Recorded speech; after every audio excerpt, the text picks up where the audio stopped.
Aming Diyos, aming Ama, maraming salamat po sa patuloy ninyong pagkilos sa buhay naming lahat. Mga kapatid, ating ipahayag ang iba pa nating napasasalamat sa ating Diyos.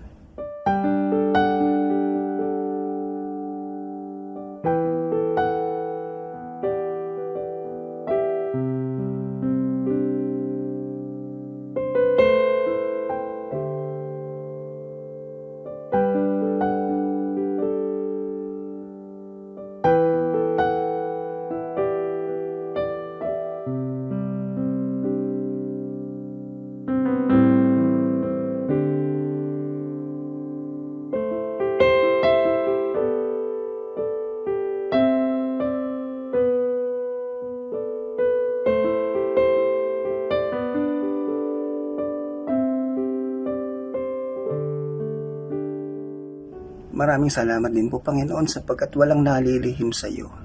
Nasisiyasat mo ang laman ng aming puso at isip, at hayag sa iyo kung ano ang laman nito. Kaya ngayon, narito po ang aming pagsamba. Maupo po kayo sa trono ng iyong biyaya, at kalugdan mo po ang aming mga pag-awit.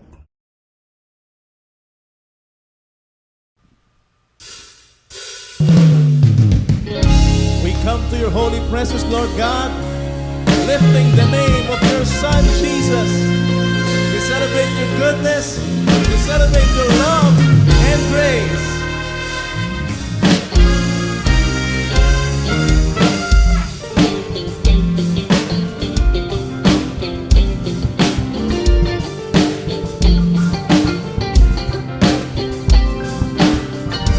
I will come into your presence, Lord, with a sacrifice of praise.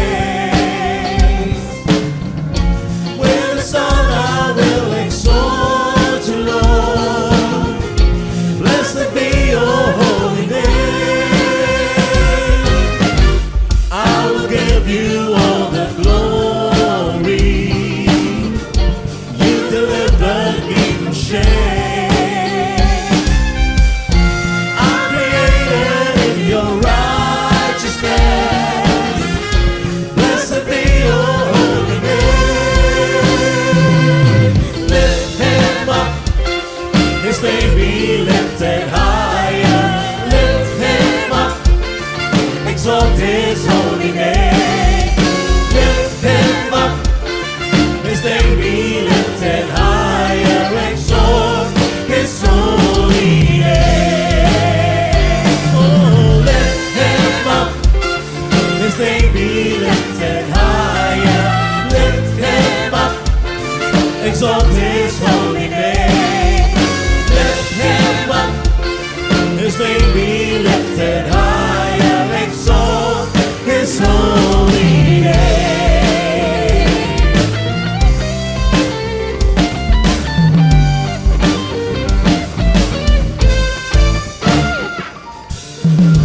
I will come into your presence, Lord,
be lifted higher, exalt His holy name, exalt His holy name.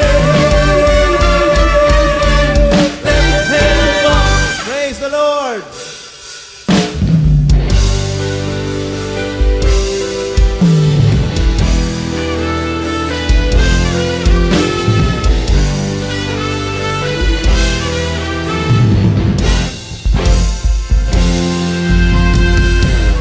Walang ibang sasambahin, walang ibang mamahalin, walang ibang pupurihin, tanging Ikaw, Panginoon. Walang ibang sasambahin, walang ibang mamahalin, walang ibang pupurihin, tanging Ikaw, Panginoon.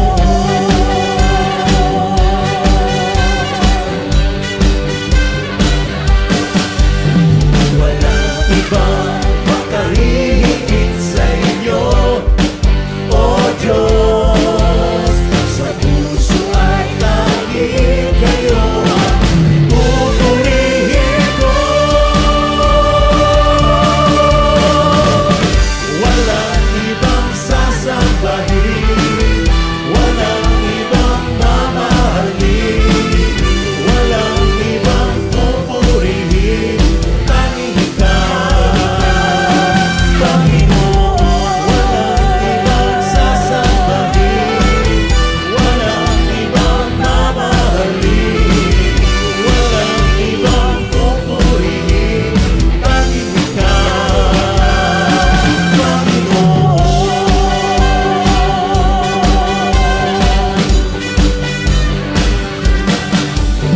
Kami ay susunod sa tawag niyo, O Diyos. Sa lahat ng daton ihahayag ang kabutihan niyo. Walang ibang sasambahin, walang ibang mamahalin, walang ibang pupurihin, tanging Ikaw, Panginoon. Walang ibang sasambahin, walang ibang mamahalin, walang ibang pupurihin, tanging Ikaw, tanging Ikaw, tanging Ikaw ang aawitan. Walang ibang pagpupurihan, sa puso ay nag-iisa lamang.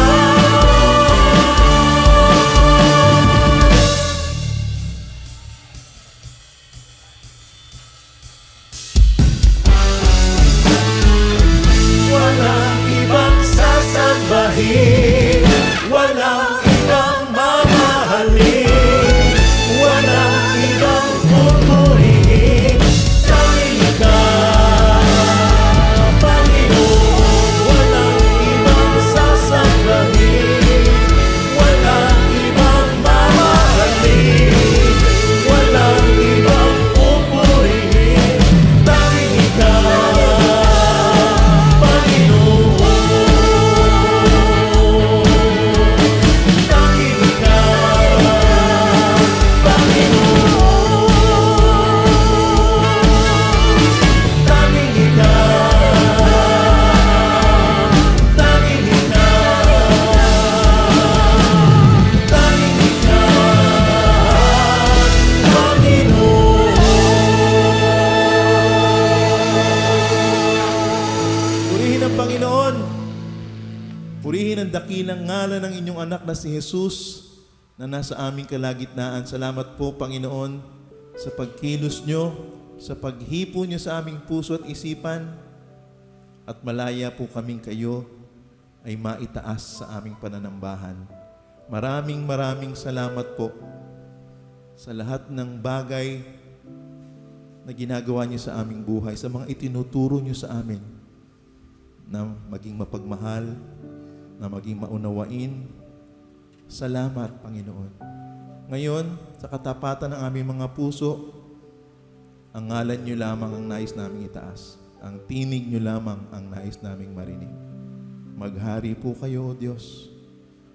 Maghari ka, Panginoon.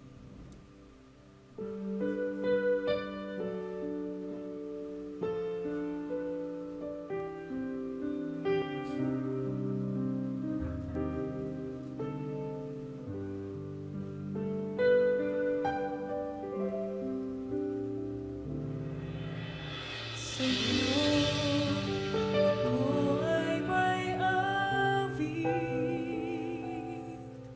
kalakip nito ay papuri, natigib ng pasasalamat,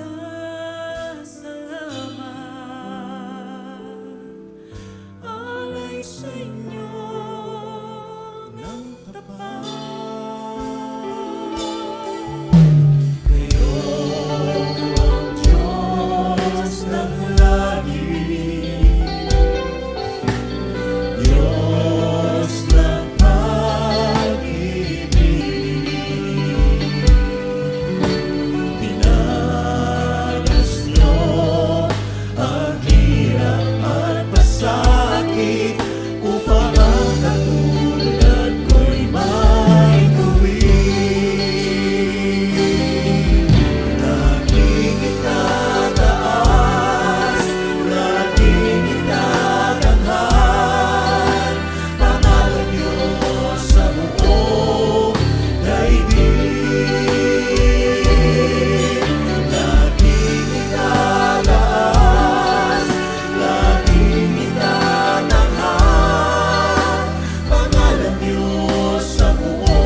I will give thanks to Thee, O Lord, among the people.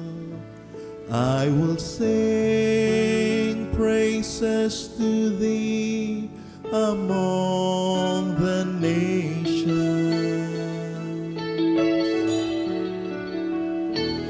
For thy steadfast love is great to the heavens, and thy faithfulness to the clouds.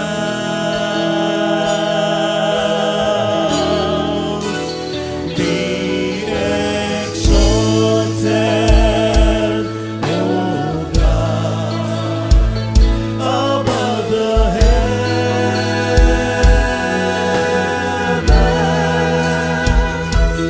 Let thy glory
Lord God, now and forever. In Jesus' name.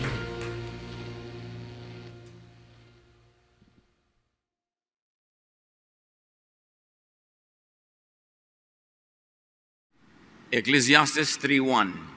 There is a time for everything, and a season for every activity under heaven. Place, time, and technique. Ang sikreto ng maunlad, mapayapa, mabungang buhay. Panginoon, salamat dahil kayo po ang nagbibigay sa amin ng karunungan, lakas, kakayahan upang mabuhay sa pinakamaayos, magandang paraan.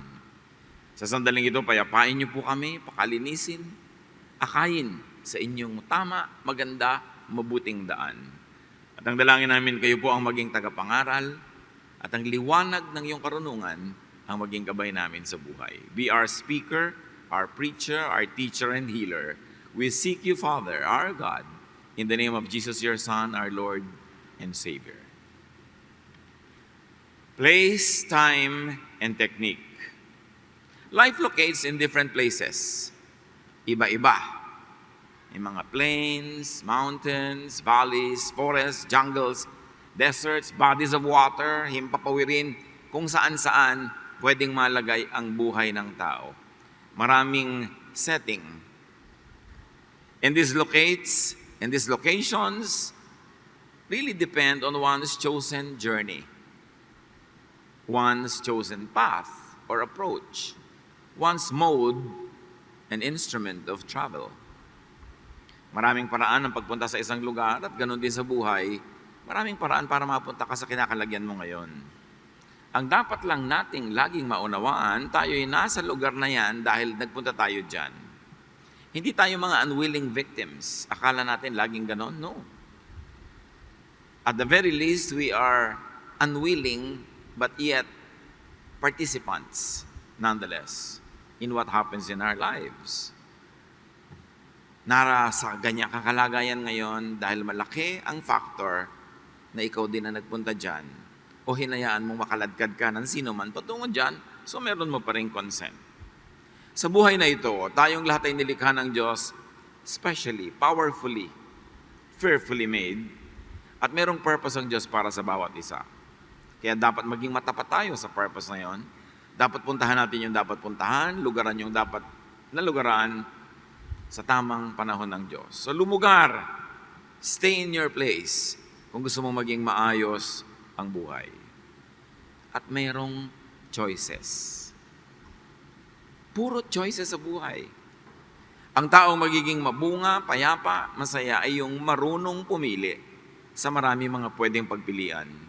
Psalm 1:6, sa taong matuwid, si Yahweh ang pumapatnubay.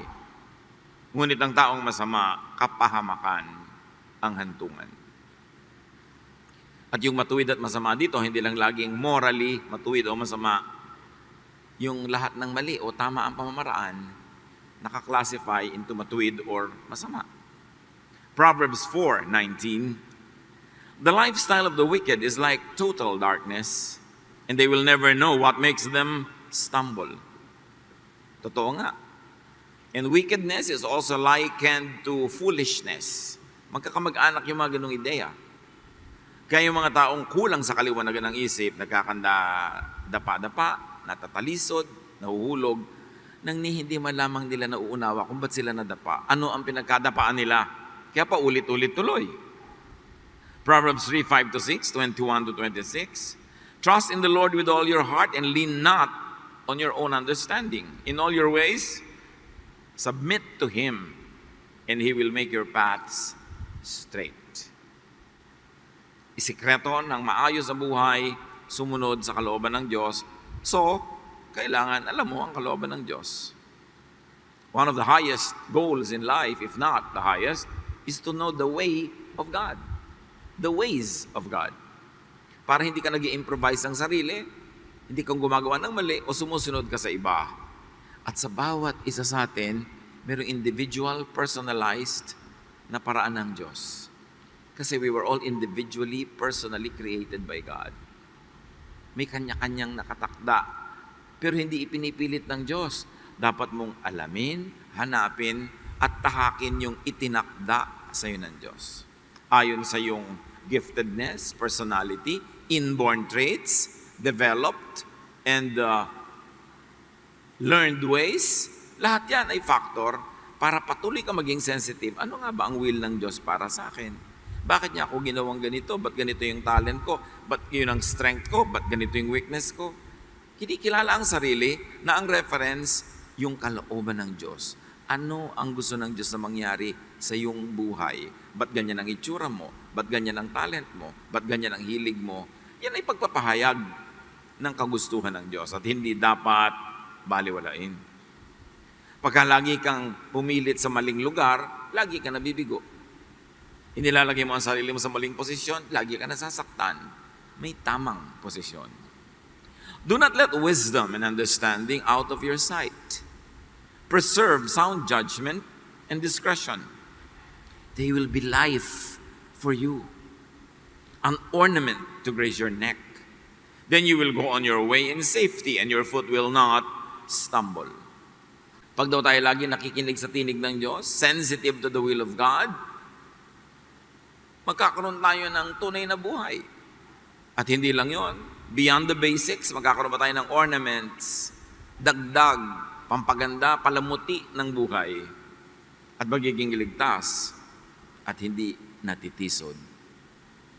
When you lie down, you will not be afraid. And when you lie down, your sleep will be sweet. So isa yan na magandang pahimakas, pahiwatig na tama ang tinatahak nating landas, tama ang lugar nating kinakalagyan, hindi tayo laging takot. At mahimbing tayo matulog, tahimik ang ating loob. Ibig sabihin, malamang na nasa tama tayong lugar. Liban na lang maling-mali na pero naging napakamanhid na ng iyong konsyensya na maling-mali ka na, himbing-himbing mo pa rin. Mapanganib din yun. Kaya dapat laging sensitive. Have no fear of sudden disaster or of the ruin that overtakes the wicked. For the Lord will be at your side and will keep your foot from being snared. Proverbs is so full of wisdom. Isa sa mga pinakamahalagang collections sa Bible. Read Ecclesiastes, read Proverbs all the time. Napakahalaga mga bahagi ng lumang kasulatan na magpahanggang sa panahon ni Jesus, lalampas, papasa sa Jesus standard, sa Jesus filter. Timeless, universal yung mga karunungan. Yung pagkakalugar natin, kung saan mang lugar tayo nandun sa buhay, life locates in different places depending on one's chosen companions. Nandiyan ka rin ngayon kasi dahil sa pinili mong makasama. Dahil sa iyong sinamahan o isinama sa iyong buhay. Naghihilahan kayo, nag-iimpluwensyahan kayo, kaya pareho kayong nandyan dahil sa inyong 2 o 3 o 4, ilan man kayo na participant sa pagpili kung saan kayo lulugar sa buhay. Napangasawa mo siya dahil kayong 2 nagpakasal. Napatira kayo halimbawa sa ganung lugar kahit dahil tumira ka, sumama siya o pumunta siya doon, sumunod ka. Dahil sa iyong pinipiling kasama sa buhay, kaya ka nalalagay din sa kung saan-saan. At dahil sa iyong piniling kasama, pwede ka malagay sa gulo. Pwede ka malagay sa tahimik. Pwede kang naging makadiyos, pwede kang naging masama. Kaya pinipili ang kasama. Mahalagang may kasama, pero mahalagang piliin kung sino, kung ano yun. Amos 3:3, maaari bang magsama sa paglalakbay ang 2 taong hindi nagkakasundo? The obvious answer is no. So yung mga lagi nagtatanong, sino po kaya ang magandang mapakasalan among many choices? Hindi yung pinakakasundo mo. Hindi yung mga pinakamaganda ang skin o pinakamaraming savings o yung pinakamimamanahin. Yung pinakakasundo mo kasi hindi kayo pwede magtagal lang hindi kayo magkasundo kahit gaano pa kaganda yan. Kahit gaano kayaman. So, importante kung kanino rin nakikipagkasundo. Kasi pag may kipagkasunduan ka sa mali, madadala ka niya sa mali. At dahil tama ka, madadala mo rin siya ng konti sa tama, pero nadadala ka rin niya sa mali kasi naghihilahan kayo. Importante, kung kasama mo na, talagang yun na. Halimbawa, may partner ka na talaga sa buhay, magkasundo na kayo. Kasi useless na magkasama kayo, tapos lagi kayong aaway, naghihilahan, nagko-contest. Impyerno ang buhay yon.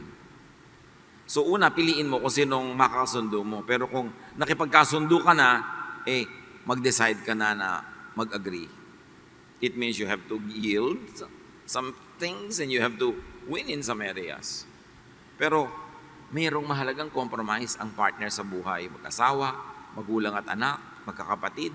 Yung mga hindi nyo naman talaga pwede nang iwasang maging magkasama sa buhay, kailangang magkasundo kayo. Kasi pag laging may conflict, hindi kayo magiging masaya. 1 Corinthians 15:33, huwag kayong paloloko. Ang masamang kasama ay nakakasira sa mabuting pagkatao. Kaya pinipili mo talaga ang makakasama mo. Siguro isa sa talaga pinaka-importante yung sa pagpili, yung mapapangasawa. Yung magiging partner mo sa buhay. Kasi ang laki ng influence nun sa magiging takbo ng buhay mo hanggang bawian ka na ng hininga. Umiiwas sumama doon sa mga nambubuyo, yung mga nagpapasubo, mga konsentidor, yung hindi ka itinutuwid kahit mali ka. Walang magandang uuwian ng buhay mo sa ganon.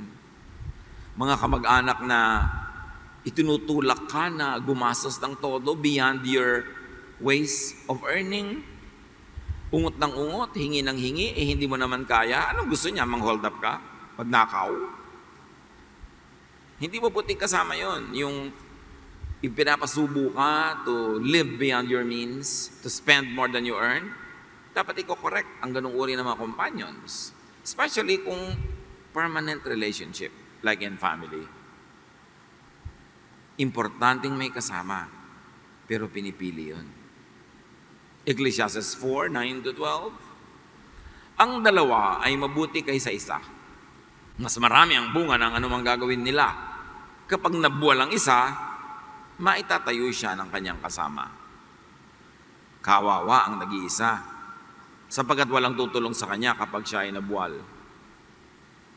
Kung malamig ang panahon, maaari silang magtabi sa higaan upang parehong mainitan. Ngunit, saan siya kukuha ng init kung nag-iisa siya? Naalala ko tuloy isang napakagandang picture ng Russian army na nandun sila sa Siberia in the height of winter. Nakasalansan silang natutulog, tabi-tabi. Pag tumagilid yung isa sa kanan, sabay-sabay silang nakatagilid sa kanan. Pag sa kaliwa, dikit-dikit sila kasi ang tanging init na kanilang nakukuha ay yung init ng kapwa. Kung ang nag-iisa ay maaaring magtagumpay laban sa isa, lalo na ang dalawa. Ang lubid na may 3 pilipit na hibla ay hindi agad malalagot. So may kasama dapat sa buhay, pero yung mutually helpful, mutually functional. Hanggat maaari at may choice ka pa sa pagpili, yung makakapagtulungan kayo. Hindi yung pabigat ka lang sa kanya o pabigat lang siya sa iyo. Piliin ang kasama. At lalo sa mga magkakapatid sa Panginoon, mga churchmates, piliin nyo kung sino yung makaka-business partner nyo. Kasi 90% ng partnership na magkaka-church, nauuwi sa gulo, nauuwi sa away. Kasi pag may hindi ka gusto sa ginagawa niya, usually akala mo dahil Christian kayo, tahimik ka lang, hindi ka lang nagko-comment. Pero naiipon doon sa loob ng dibdib mo hanggang mamaya sasabog din. Hindi ko laging ipinapayo sa mga churchmates to do business together. Kasi pag hindi sila nagkasundo, ang affected yung attendance nila, pareho na silang hindi attend, pareho na silang mawawala. At saka kung minsan, ibang expectation ng mga kapatiran yung kahit mali na sila, kahit na kung ano-ano, ina-expect nila, laging pagpapasensyahan mo. Siyempre, pagka-business, merong professional ethics na kailangan, kahit pa nga magkapatid kayo sa Panginoon. In fact, dahil nga magkapatid kayo sa Panginoon, mas mataas dapat yung ethical standards. Pinipili ang kasama, yung makakasosyo sa negosyo. Huwag kang sosyo ng sosyo. Mas madalas, yung mga kamag-anak, hindi magandang business partners. Kasi umaabuso. Kukuhanin mo ang pamangkin mong empleyado. Tuwing kailangan ng nanay niya, mamalengke, magganito, magganon, tatawagan ka ng nanay niya, hoy, yung pamangkin mo, huwag mo nang pasukin, kailangan ko dito. May ganon. O kaya pag dinisiplina mo, magtatampo yung nanay, kapatid mo o pinsan mo yung nanay, nagkahawatak-watak na yung pamilya nyo dahil sa mga empleyado mo kamag-anak. Dapat pagka kamag-anak ka, tapos empleyado ka ng kamag-anak mo, doble ang faithfulness mo. Dahil kamag-anak mo siya, may malasakit ka. Hindi yung dahil kamag-anak ka, abusado ka na dahil hindi ka pwede tanggalin at kamag-anak. Baligtad na paggamit yun ng relasyon. Mas malapit ang relasyon nyo, mas dapat kang matino. Alang-alang sa kamag-anak mo na mapapahamak pag hindi ka nagpakahusay. Piliin. Huwag agad-agad na nakikipag-partnership with people kasi mahirap kumalas. Ang dali-daling magsama-sama. Pero ang hirap-hirap magkalas-kalas. Madalas, bloody yan. To move in life, hindi lang lugar. Travel the road before you. Travel the road given you. Yung assignment mo sa buhay, gawin mo. Yan ang assignment mo ngayon, gawin mo ngayon. Ayaw mo ng assignment na yan, umasa kang bukas, maiiba, pero hanggang ngayon, yan ang assignment mo, yan ang gawin mo. Kailangan, travel the road that was assigned to you. Pag natapos mo na yun, no matter how unpleasant, because you don't like that segment of your journey, you will move on to another. Pero huwag kang nakatunganga at ayaw mong kumilos dahil ang ayaw mo yung kaharap mo. Pag meron kang dapat gawin, trabaho halimbawa, ayaw mong gawin, gawin mo agad para matapos na.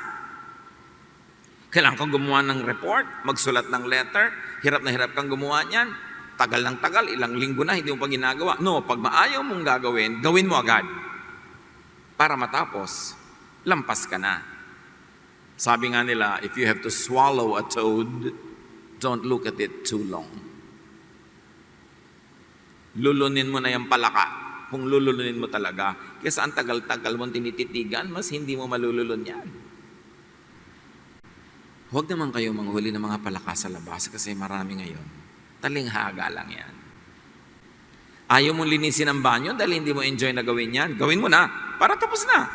Kasi pag 3 days mong dinelay, 3 days ka nagsasuffer, gagawin mo rin lang naman, tapusin mo na. Take the road that is before your feet so that you can get done with it as soon as possible. In life, move forward. You have to move forward. You should not get stuck.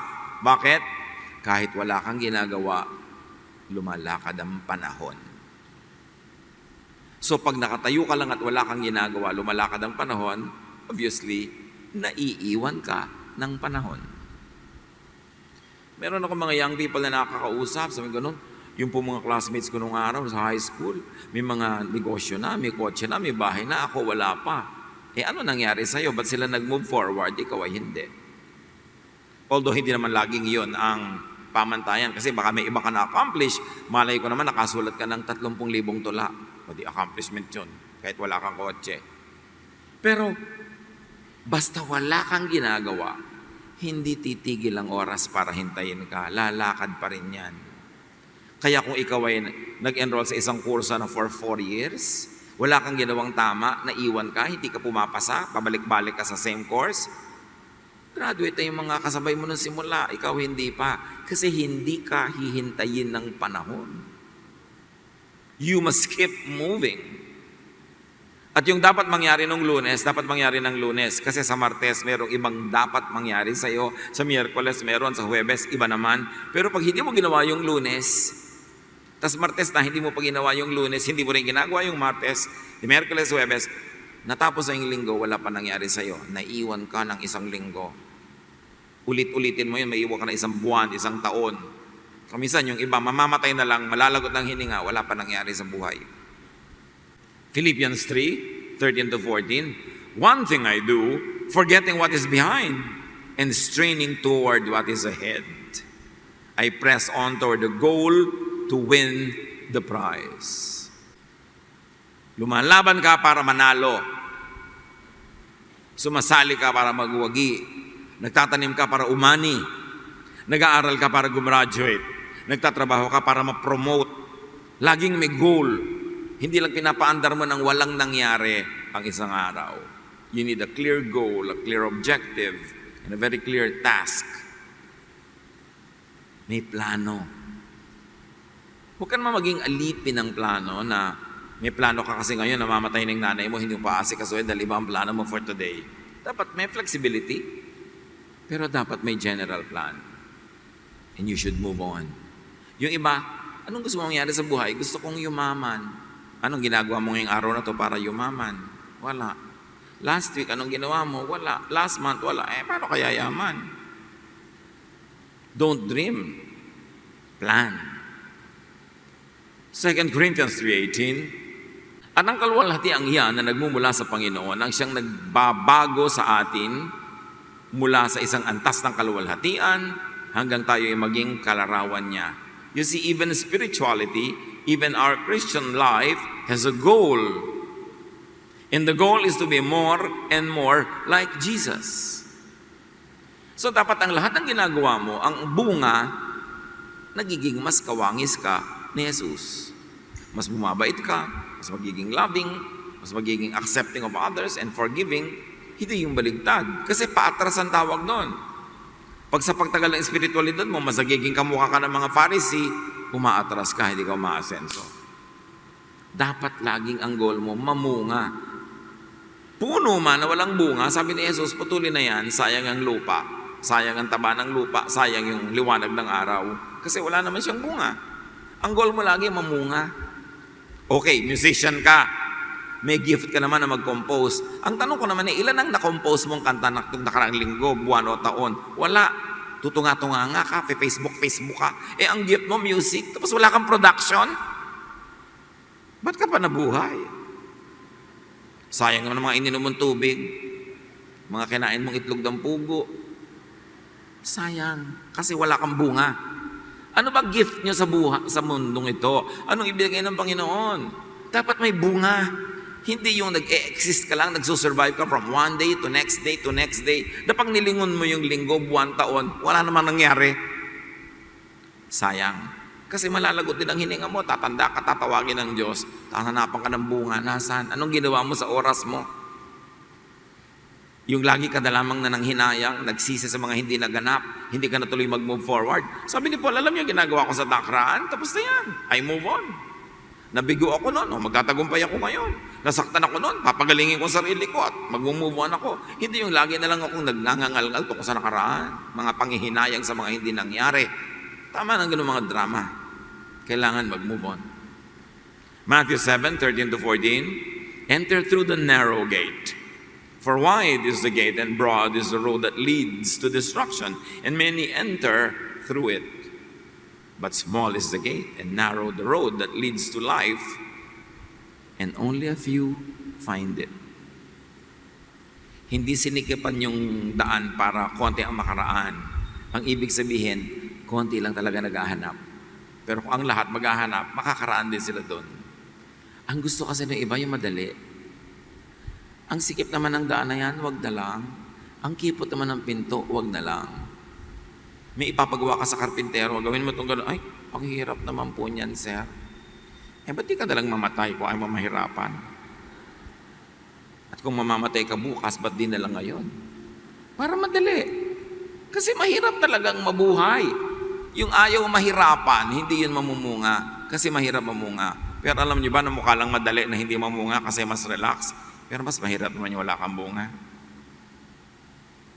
Ang taong mag-move to the right place at the right time, willing mahirapan. Handang dumaan sa hirap.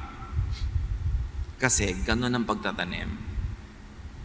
So to move in life, travel the road before you and also modify, change, and develop the way you travel.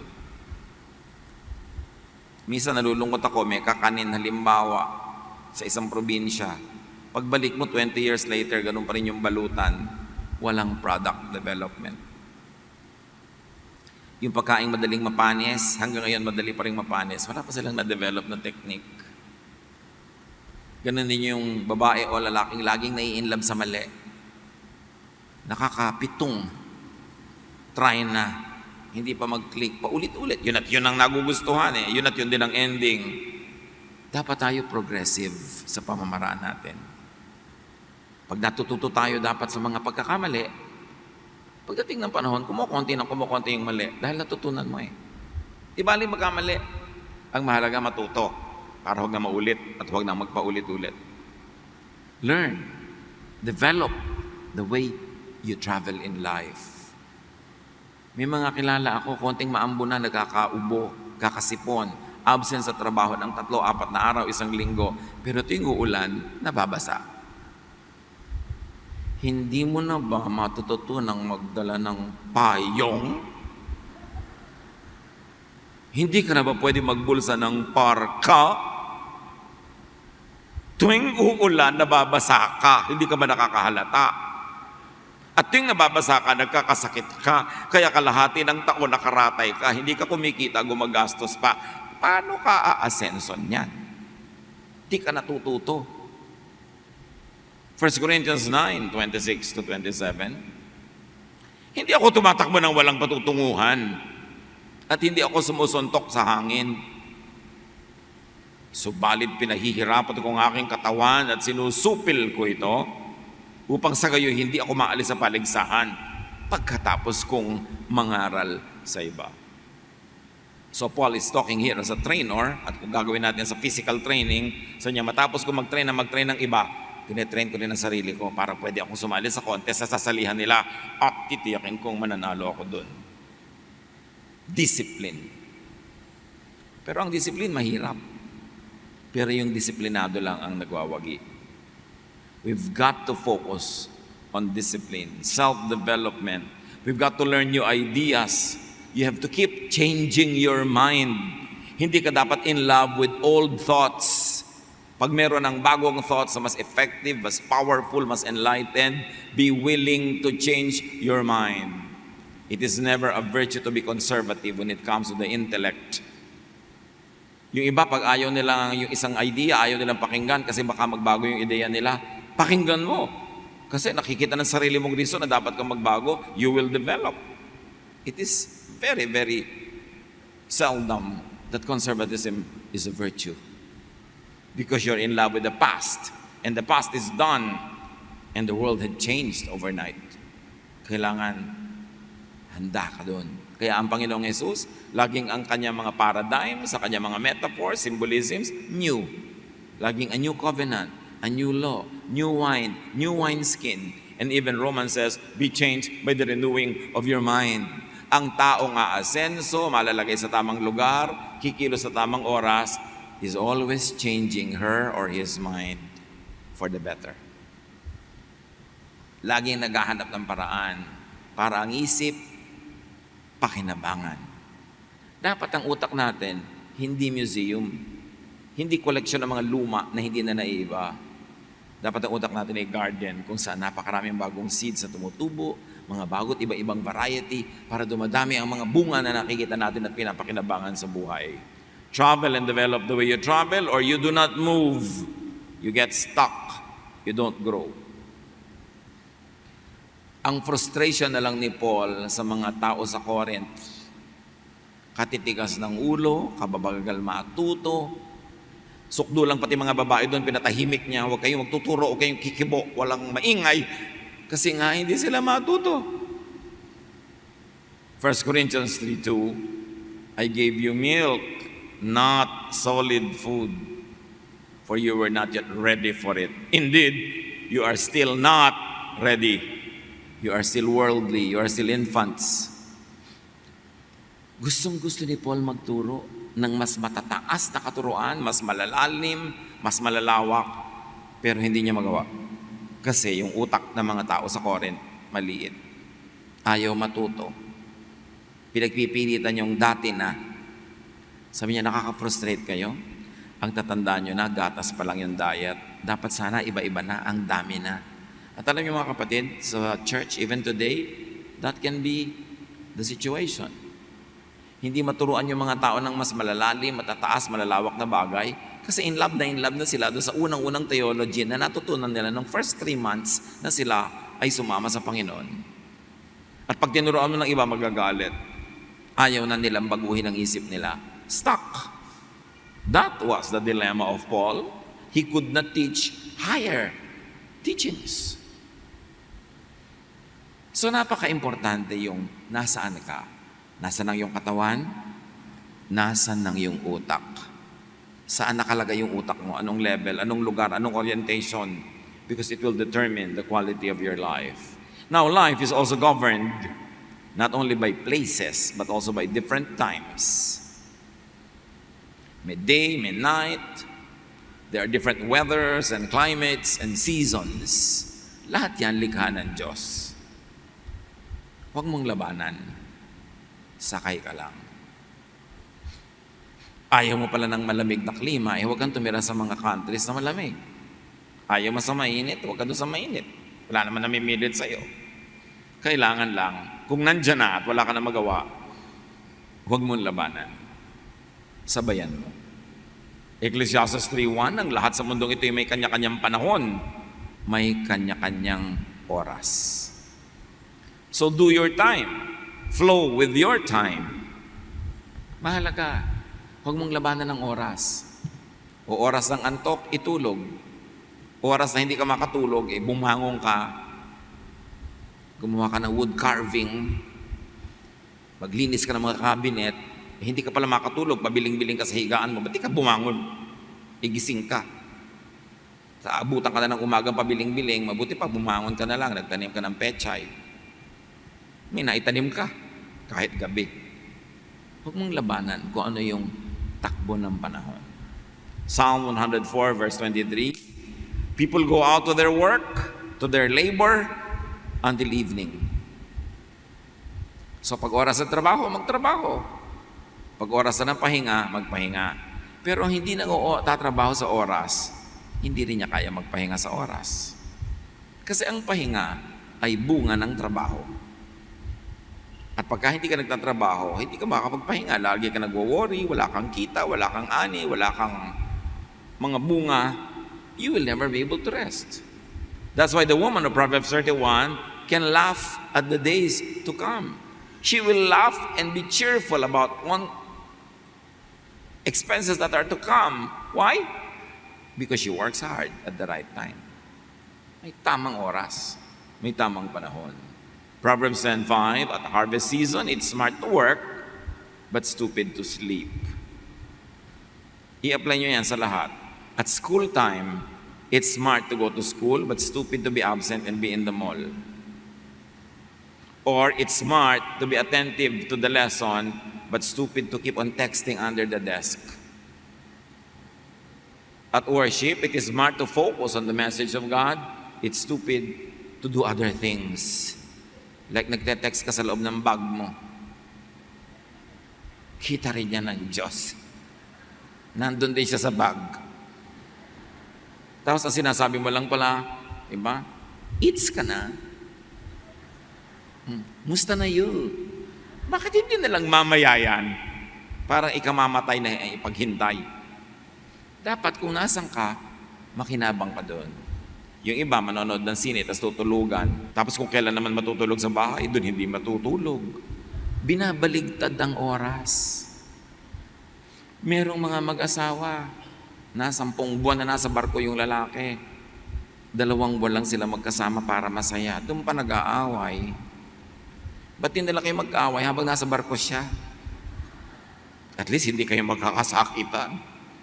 Pag nandyan siya, dapat enjoy. Kasi panahon niya ng enjoyment. Igalang ang panahon. Meron kayong party, masaya. Huwag ka na doon magdrama kahit nainis ka. Palampasin mo yung inis mo kasi sisirain mo yung party, oras ng kasiyahan.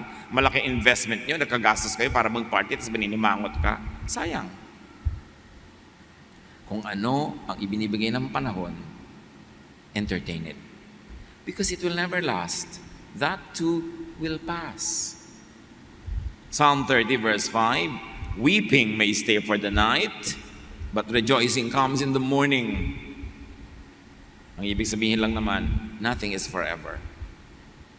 Kahit kumisan ang lungkot-lungkot mo sa gabi, sasaya ka rin sa umaga.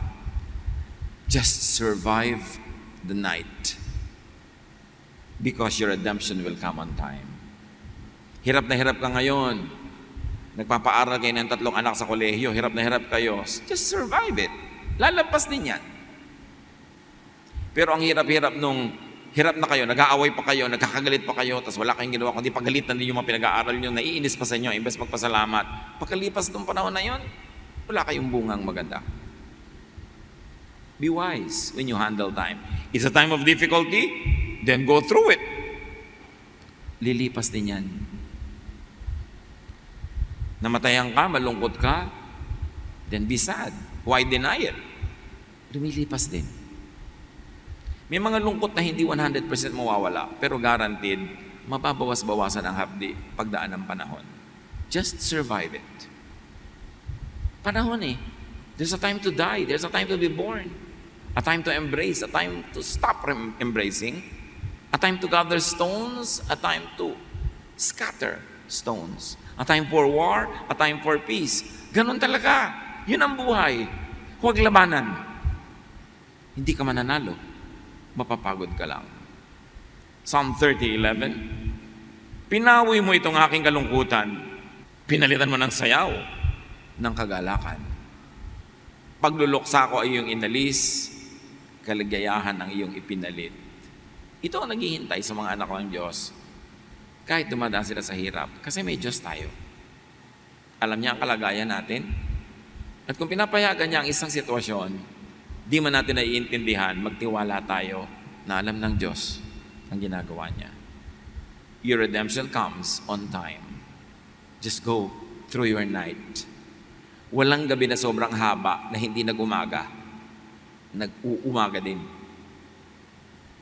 And to go through the life, the best way, you move with time, with the climate, with the weather, but you also move on time, not against it. Darating din lang kayo sa isang gathering, huwag na kayong huli. Dumating na kayo sa oras at tigilan na ang kabibigay na excuse ng traffic. Bumenta na yan. Alam nyo pala na ma-traffic, meron kayong 7 o'clock meeting, umalis na kayo sa bahay ng 2 a.m. Aalis kayo ng 6, natural, malilate kayo, di ba? O kaya magtayo na kayo ng tolda doon sa harap ng pupuntahan nyo, doon na kayo matulog sa gabi. Ibig sabihin, change your ways. You cannot always live at the times that you always live and arrive always late and always give the same excuses. This is what we mean. Change your ways. If you want a change in the equation, you change the elements of your equation. Kung yung 3 plus 3 naging 6, ayaw nyo pala ng 6, tigilan nyo ang ka-add ng 3 plus 3. Gawin yung 3 plus 2, di magiging 5. Pero ayaw nyo pala ng 6, lagi naman 3 plus 3 ginagawa nyo, di 6 ng 6 ng 6 yung ending. Change. Makibagay, sumabay sa panahon. At pag sinabing panahon, hindi lang oras, sa opportunity. Bawat oras may unique na opportunity. Kahit nga taghirap may opportunity for business. Nakita nyo, pagkapasko may mga 13th, 14th, and 15th month pay. Ang liit ng benta ng tuyo. Kasi bibili ng mga tao, mga manok, mga tosino. Enero, ang bili uli ng tuyo. Kasi ubos na pera ng tao. Kasi pag walang pera ang tao, mabili yung mga mumurahing bagay. So, opportunity pa rin yun.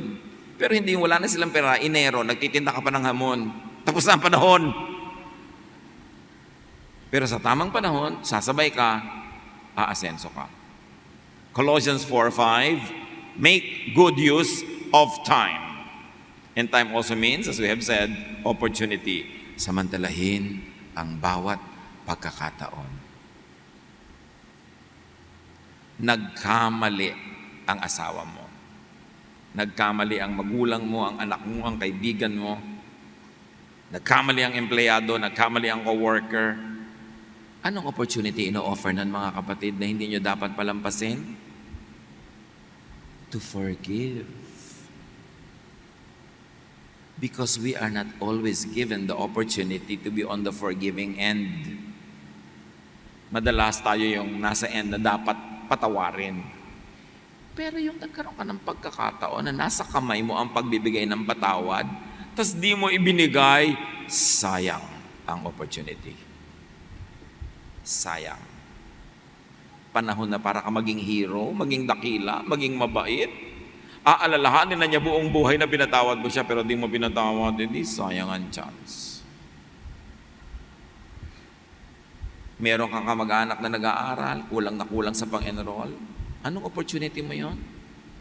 na magdagdag ng pang-enroll niya. Kasi hindi siya laging mag-aaral. Matatapos din yon. At pag dumadating na siya sa tanghaling tapat ng kanyang buhay, ikaw siguro nasa mga 5 p.m. na ng iyong buhay, lumulubog na ang iyong araw, baka kailangan mo na ng tulong niya. Pero nung oras na pwede mo siyang tulungan, ikaw ang malakas, hindi mo tinulungan, sayang ang opportunity. Meron kang kapitbahay na nasunugan, nangailangan, nadilubyo, chance mo na nabigyan ng mga relief goods na bago. Mga bago mong tuwalyang hindi mo gamit, bago mong damit na hindi mo paggamit, binigay mo. Ilang beses naman siyang masusunugan sa buhay. Baka hindi na maulit yon, pero hindi ka nagbigay, sayang ang chance mong maging hero. And I can go on and on and on. Lalo yung pagtulong sa mga bata, sandali lang silang bata, matagal silang matanda. Anong nakatanim sa isip nila na ikay mabuti o masama sa kanila? Tinulungan mo sila o pinagkaitan? Isa sa mga pinaka-stupid things to do is to be cruel to children because they will become adults and you will become a hyper-duper senior. At maghihiganti sila sa iyo pagdating ng oras na yon. Sayang ang chance. Every weakness, every need, every poverty of others is your opportunity to be good. Don't miss that opportunity. Hebrews 5:11-13. Marami pa kaming masasabi tungkol sa mga bagay na ito. Ngunit mahirap ipaliwanag sa inyo sapagkat napakabagal niyong umunawa. So you see, mentality. Ang mentality ay isang malaking bara sa pag-asenso. Kasi marami pa dapat pwedeng ituro sa'yo, hindi na ituturo kasi hindi mo natatanggap eh. Bibigyan ka pa sana ng higher position, hindi ibibigay sa iyo kasi hindi mo kaya o hindi mo pinatunayang kakayanin mo. Akala nung iba pa nagpapasusot sila sa trabaho, nakakaiwas sila sa mahirap na gawin, nakakalusot sila sa mga mahirap na assignment, panalo sila. No, pagpipili ng aasenso, hindi ko pipiliin. Kasi hindi mo na-prove ang sarili mo. Dapat sana yung mga tagapagturo na kayo. At church ang kausap dito. Subalit hanggang ngayon, kailangan pa kayong turuan ng mga panimulang aralin ng salita ng Diyos. Ibig sabihin, ang takal-takal nyo na nagbabasa ng Bible, umaattend ng church, grade 1 pa lang din ang alam nyo. Dapat nga, teacher na kayo. Estudyante pa rin kayo. 35 taon ka nang umaattend ng Bible study, sister. Kailan ka magiging teacher? Lagi ka lang receiver, hindi ka magiging giver. Expected sa atin mag-grow. Nag-aaral ka para makapagturo. Hindi ka lang nakakapag-aral para sa personal consumption. May goal. Ang goal is to be like Jesus, and Jesus is a teacher. Hindi lang siya end user. Channel of blessing siya. Dapat sana'y kumakain na kayo ng matigas sa pagkain. Ngunit hanggang ngayon, gatas pa lamang ang inyong kaya. Ang dali-dali nyo ma-offend, ang dali-dali nyo magtampo. Hindi na kayo pwedeng i-correct, i-disiplina, pagalitan. Lagi na lang kayo inaalagaan kasi tampuhin. Pambata yan. Ang sanggol pa ay nabubuhay sa gatas at wala pang karanasan tungkol sa mabuti at masama. So ang goal ng spiritual life natin to grow into Jesusness, to become like Jesus. Lahat ng nadidinig na pag-aaralan, minememorya, kinakanta, ang ending dapat, you become more and more like Jesus.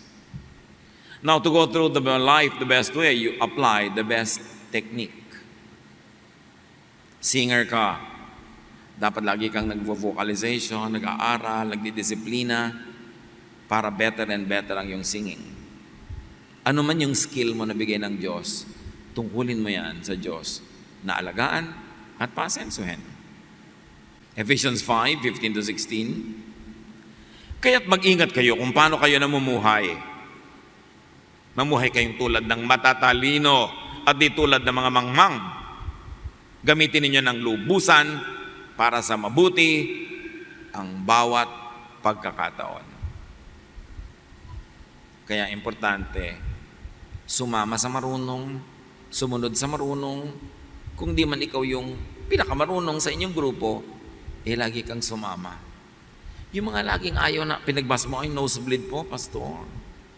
Magbasa kayo nito, mag-aral kayo, nosebleed po. Nosebleed? 7 oras ka nagpe-Facebook, hindi ka binabalingoy-ngoy. Pinagbabasa ka lang ng dictionary na nosebleed ka na. Anong inaasahan mo? Wala ka nang matututunan buong buhay? Hindi mo na i-stretch yan yung muscles ng utak mo para dumaming magkasya? Yun na lang? Kakamatayan mo na boy lang, hindi mo ma-spell? Wala kang balak umasenso? Alam nyo, sa buhay makikita mo, yung iba, halimbawa, hindi gumraduate ng college nung sila ay 20, 22. Pero ngayon, 60 na sila, wala pa rin kahit isang unit na naidagdag. Choice mo na yon. Nag-aasawa ka agad, nag-alaga ka ng mga anak, pero dumadating ang panahon na wala na sila, libre ka na rin.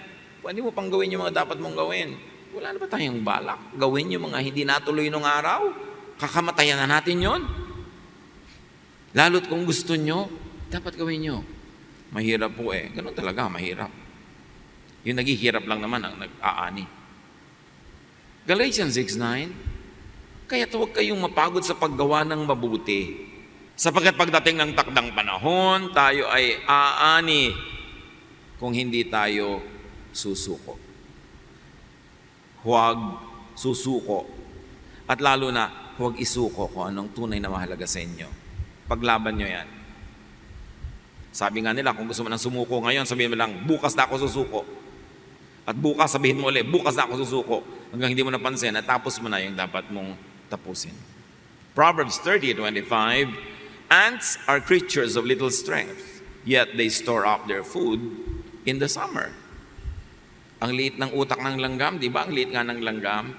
Pero maraming langgam, mas maraming savings kesa sa tao. Ng utak ang laki-laki. Ilang milyong langgam ang kasya sa loob ng bungo natin. Ang liit ng utak nila, pero may savings Nag-iipon yan. Minsan, isang butil na bigas, 3 langgam yung nagbubuhat. Pinagtutulong-tulungan nila. Tayo pang tao. Proverbs 6:6-8, tingnan mo ang mga langgam. Ikaw na taong ubod ng tamad. Pamumuhay niya ay masdan mo at ang ikaw ay mamulat.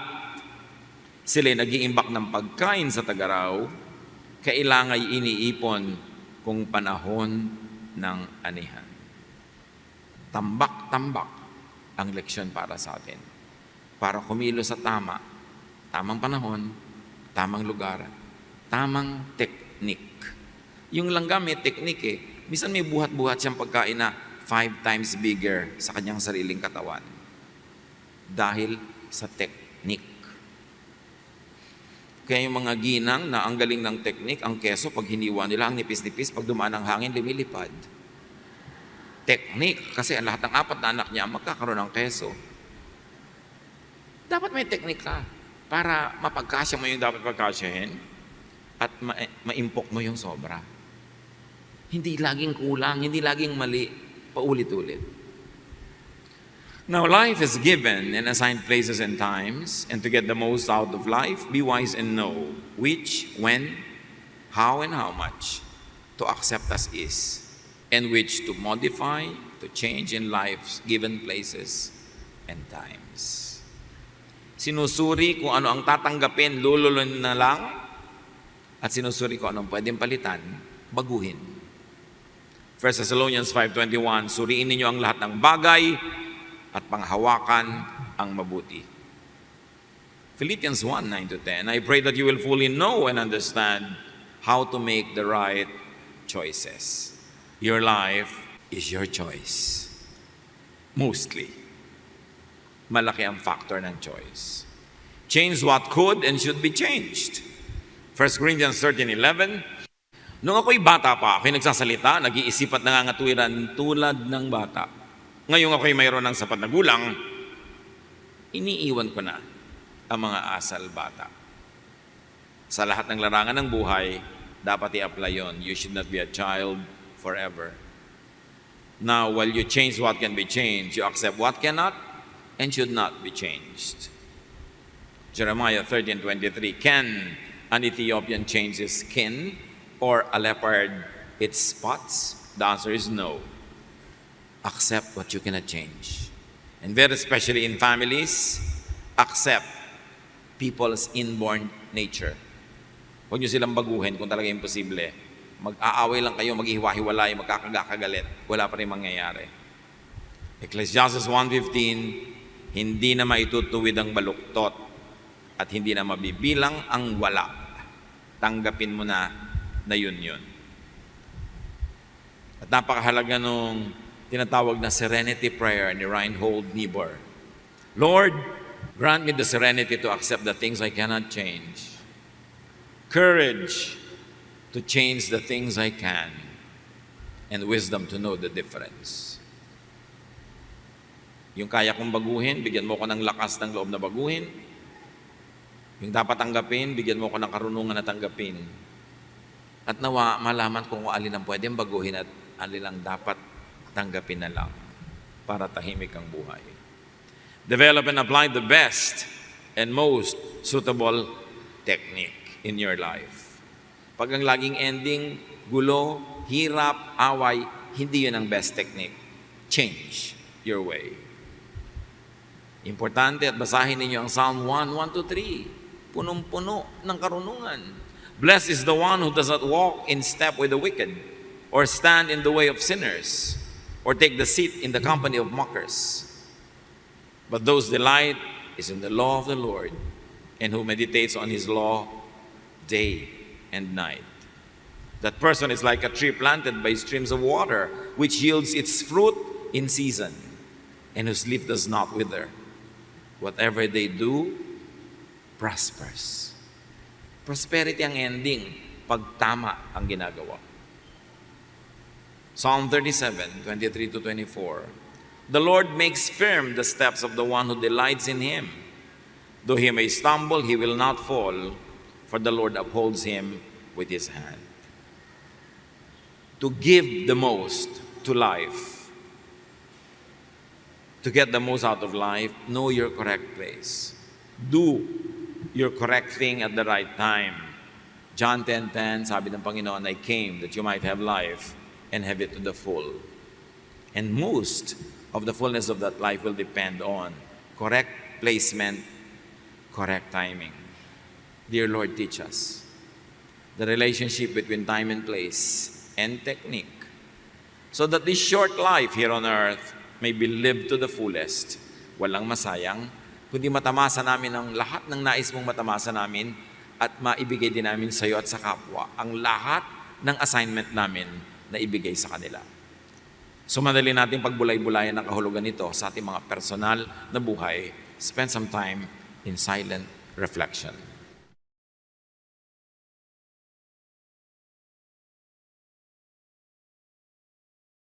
Maraming salamat po aming Ama dahil nais siyang maging maayos, mabunga, payapa at masaya ang aming mga buhay. At ito'y magkakaroon ng katuparan sa pamamagitan ng aming pagsunod sa inyong kalooban. Salamat dahil itinuturing niyo sa amin na kami maging matapat sa aming purpose, sa aming pagkatawag according to our giftedness, personality, inborn traits, and learned ways. Salamat sa paalala na dapat naming igalang ang oras, lumugar sa tamang lugar, at matutunan ng mga techniques upang matanggap naming lubusan ang magandang plano niyo sa aming buhay. Sa sandali ng katahimikan, atin pong ipahayag ang patuloy na pasasalamat at papuri sa ating Panginoon.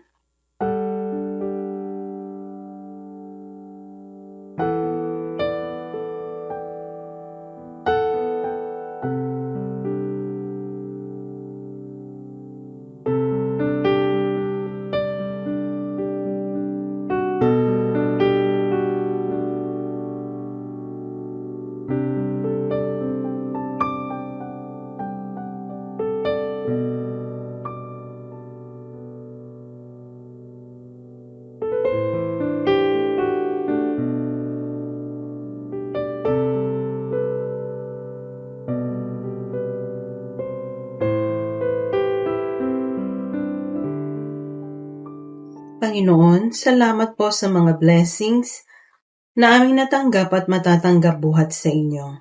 Salamat sa pagtusto sa aming mga pangangailangan. Narito po ang aming mga handog. Binabalik at inialay po namin sa inyo sa pangalan ng Panginoong Hesus.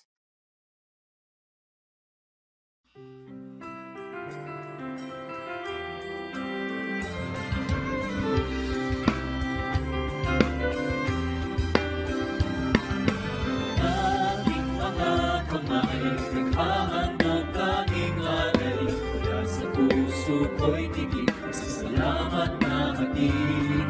Upang salita niyo ay palaganapin, pagkalawak ng mga langit na gawain. Tinig na umaawit, pagpapuri ang inihahatid, sa salamat na sinasabi, ang kalakay walang pagkid.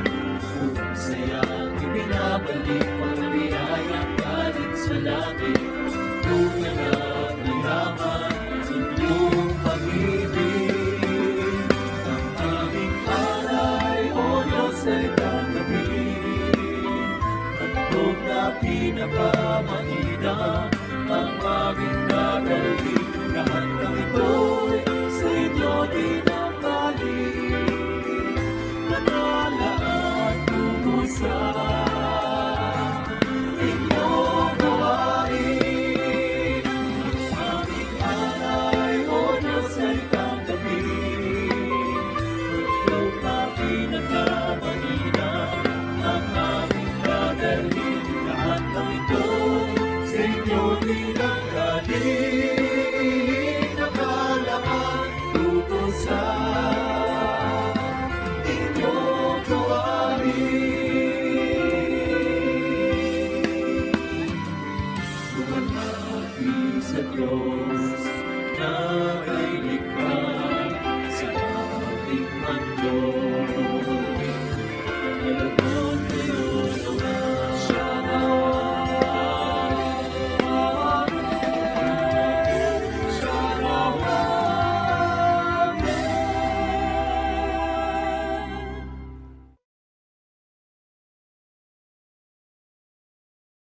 Panginoong Hesus, kami po ay patuloy na sumasamba at nagpapasalamat sa inyong kabaitan at kabutihan sa amin. Sa aming paghihiwalay, maisakatuparan at maipamuhay nawa namin ang aming mga natutunan ngayon. Naway patuloy nyo kaming matagpuan na matuwid at tapat sa inyo, at naway maluwalhati kayo sa aming Panginoon, at ang kalooban ninyo ang aming maging naisin sa aming mga buhay. At ngayon, sumaati nawa ang mayamang pagpapala ng ating Diyos Ama sa langit, ang pag-ibig at pakikipag-ulayaw ng ating tagapagligtas na Panginoong Hesukristo, at ang presensya at pakikipisa ng Banal na Espiritu Santo mula ngayon hanggang magpakailanman.